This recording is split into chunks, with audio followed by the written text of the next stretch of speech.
In the shaded heart of the valley, where silver mist curled around the edges of jagged peaks like whispered warnings, a dragon made his home, alone.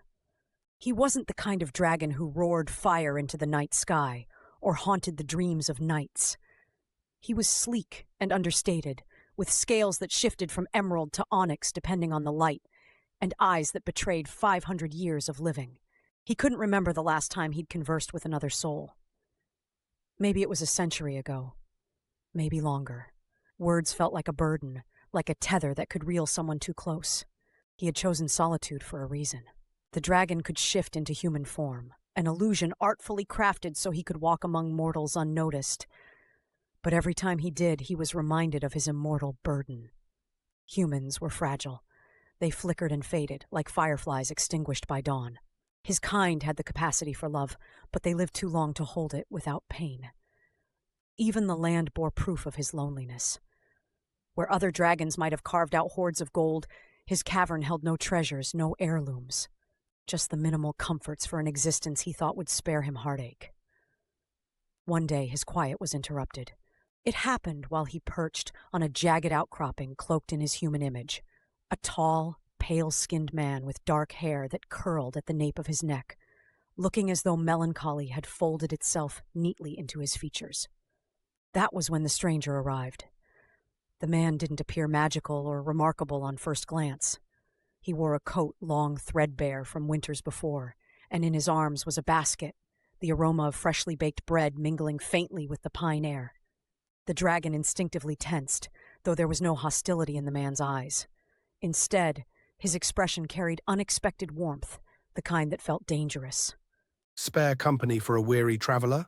"No!" the dragon replied, his voice curt with practiced distance. "You'd do better seeking companionship elsewhere." The man only shrugged. "Would you mind if I stayed here?" He gestured to the edges of the valley. "You don't have to talk, but all this quiet feels heavier when there's no one to share it with." The dragon wanted to say no again. His lips parted for rejection. But something about the man stalled him.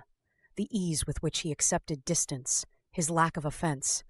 The dragon didn't answer, and instead turned his head away, pretending he hadn't heard. The man didn't press any further. He simply took a seat on a low rock and began cutting slices from the loaf of bread, nibbling on them. He didn't try to engage the dragon again that evening, merely letting his quiet humanity settle into the crevices of the landscape.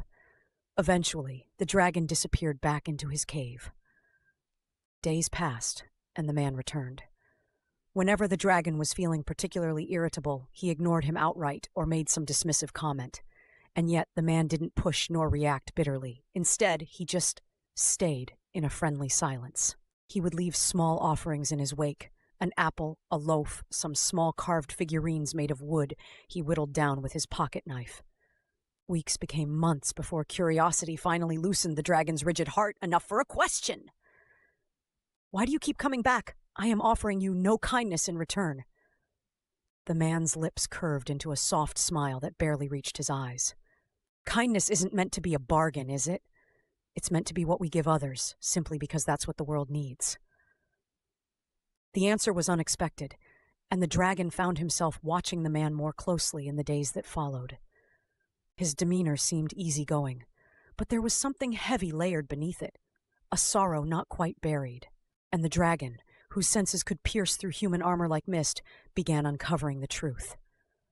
One evening, the man saw the dragon watching him closely, and finally spoke the words the dragon had suspected for some time. "I was an orphan of the war," he admitted, his voice quieter than usual. "Lost my family before I ever had time to know them properly.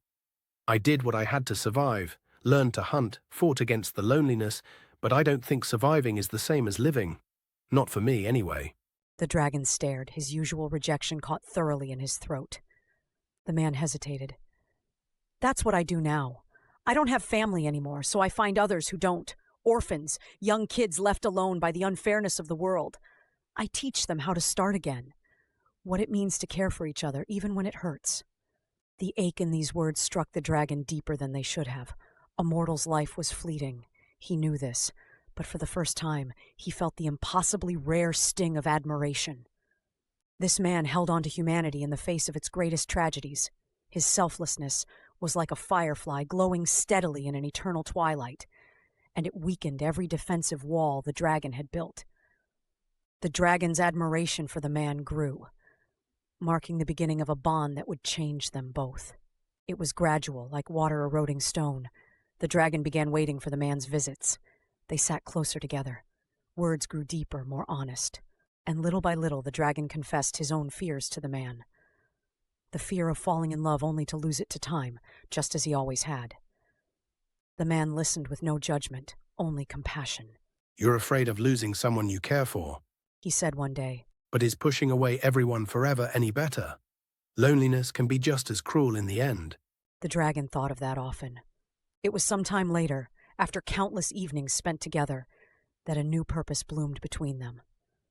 It was the man's suggestion first, but the dragon agreed readily when he realized how much it aligned with his quiet longing to heal not only his heart, but others too. Together, they built an orphanage, not just a shelter, but a home, a place where warmth lingered even in the bitterest seasons. The children who arrived there for protection or guidance found themselves in awe of the two seemingly mismatched caretakers, the gentle man and his companion, a dragon who often took on human form to help oversee the orphanage's day-to-day life. The dragon's reluctance to connect melted away when faced with the bright eyes of the children who called him kind in shy whispers. They reminded him that not every love burned out like a candle. It wasn't easy work, but it saved them both. The orphanage became a haven, not only for abandoned children, but for their own weary souls. Together, the man and dragon found their home, nestled deep in the valley, planted firmly in the soil of shared purpose and quiet, enduring love.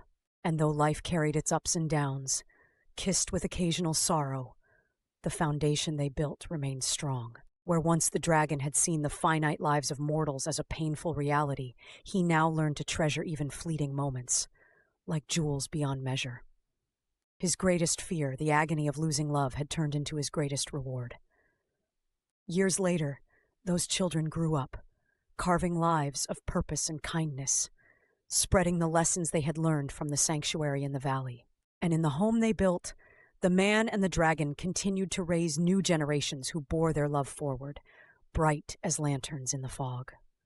Even with the passing ages, the dragon and his love lived as if each day were its own eternity, a reminder that vulnerability wasn't a weakness, but a strength far greater than solitude could ever be. Guided by the man's unrelenting kindness and their shared healing, their love became the heart of the orphanage and an everlasting symbol of hope.